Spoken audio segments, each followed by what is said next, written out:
1857 क्रांति के बाद भारत पर महारानी विक्टोरिया का राज हुआ।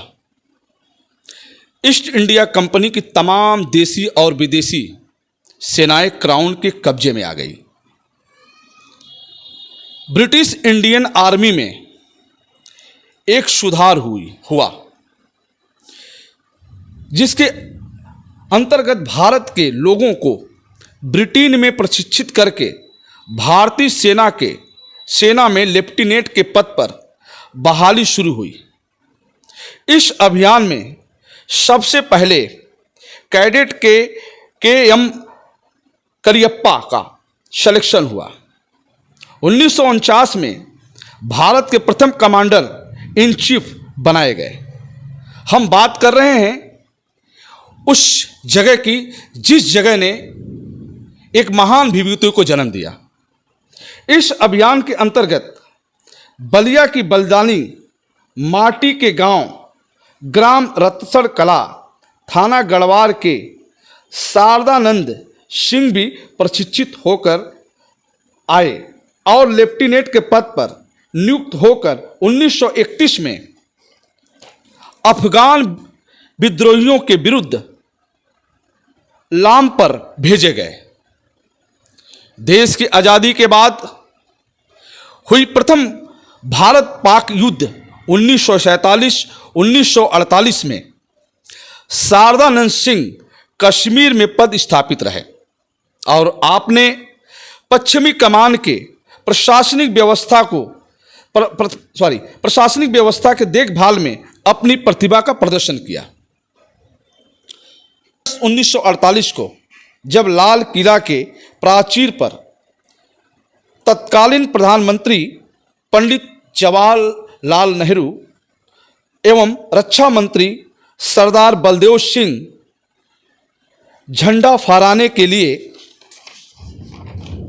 उपस्थित हुए, मेजर शारदानंद सिंह भी मंच पर उस वक्त मौजूद थे। उसके बाद 1954 में इंडो चाइना के क्षेत्र के विवाद को समाप्त करने के लिए कंबोडिया में भेजा गया। आपके साथ जी पार्थसारथी भी नियुक्त किए गए थे। वहां से लौटने के बाद नेपाली सेना में प्रशिक्षण देने के लिए भारतीय सेना ने नेपाल में एक कमीशन नियुक्त किया जिसके आप प्रमुख बने। वहां पर तत्कालीन महाराजा धीराज महेंद्र विक्रम देव शाह ने आपको गोरखा दक्षिण बाहु सम्मान से सम्मानित भी किया।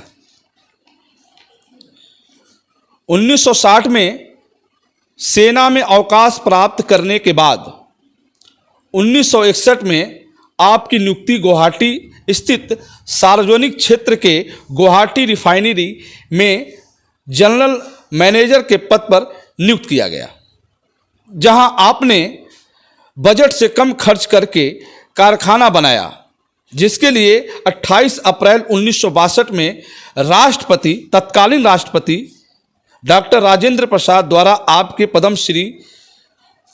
पद्मश्री से सम्मानित भी किया। 14 नवंबर 1962 को भारत चीन युद्ध के दौरान आपको सिविल डिफेंस का डायरेक्टर जनरल बनाया गया। उसके बाद आप गुजरात रिफाइनरी में जनरल मैनेजर बने, जहां से आप प्रमोट होकर नई दिल्ली जनपद में स्थित इंडियन ऑयल कंपनी लिमिटेड के डायरेक्टर के पद पर रहे।